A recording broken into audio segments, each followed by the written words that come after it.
Esther capítulo 8. Naquele mesmo dia o rei Xerxes entregou à rainha Esther os bens de Ramã, inimigo dos judeus. Então Mardoqueu foi trazido à presença do rei, pois Esther havia contado ao rei que ele era seu parente. O rei tirou do dedo o anel com o selo real que ele havia tomado de volta de Ramã e o entregou a Mardoqueu. Assim Esther o nomeou administrador dos bens de Ramã. Então Esther voltou a apresentar-se ao rei, e caindo aos seus pés, suplicou com lágrimas que ele cancelasse o plano perverso de Ramã, o Agogita, contra os judeus. Mais uma vez o rei respondeu: o cetro de ouro para Esther. Estendeu o cetro de ouro para Esther. Ela se levantou e ficou em pé diante dele. Disse ela: se parecer bem ao rei, se conto com seu favor, se o rei considerar correto, e se o tenho agradado, que seja publicado um decreto anulando as ordens de Ramã, filho de Ramadata, o Agogita, para aniquilar os judeus em todas as províncias do rei. Pois como eu suportaria ver meu povo passar por tal calamidade, acaso poderia assistir à destruição da minha família? O rei Xerxes disse à rainha Esther e ao judeu Mardoqueu: entreguei a Esther os bens de Ramã, e ele foi enforcado, porque tentou destruir os judeus. Agora enviem aos judeus um decreto, em nome do rei, dizendo o que vocês acharem melhor, e selem-no com o anel do rei.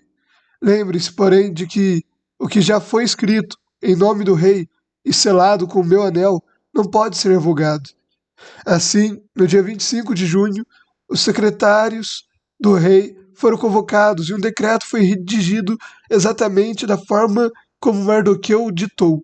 O decreto foi enviado aos judeus, aos mais altos oficiais do rei, aos governantes, aos nobres de todas as 127 províncias, desde a Índia até a Etiópia.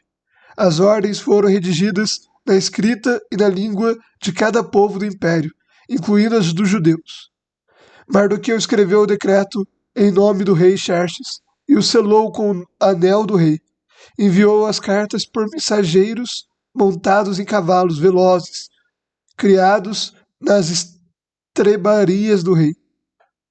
O decreto do rei concedia aos judeus de todas as cidades autoridade para se reunirem e defenderem a própria vida. Permitia que destruíssem e matassem e aniquilassem qualquer exército de qualquer nacionalidade ou província que os atacasse, ou a seus filhos e esposas. Também permitia que tomassem os bens de seus inimigos. A data marcada para que isso acontecesse em todas as províncias do rei Xerxes era 7 de março do ano seguinte. Uma cópia do decreto devia ser publicada como lei em cada província e proclamado a todos os povos, a fim de que os judeus estivessem preparados para se vingar de seus inimigos na data marcada.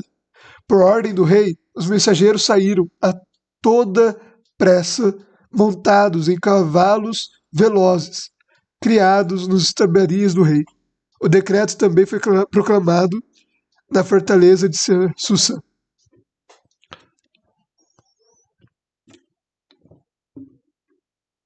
Mardoqueu saiu da presença do rei, vestido com trajes reais, em azul e branco, uma grande coroa de ouro e um manto de linho fino e tecido vermelho.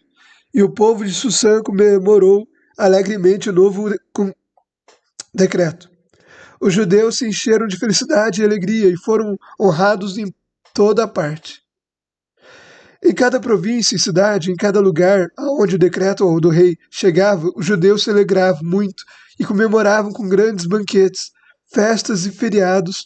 Muitos que pertenciam a outros povos do império se tornaram judeus, porque temiam o que os judeus pudessem fazer com eles.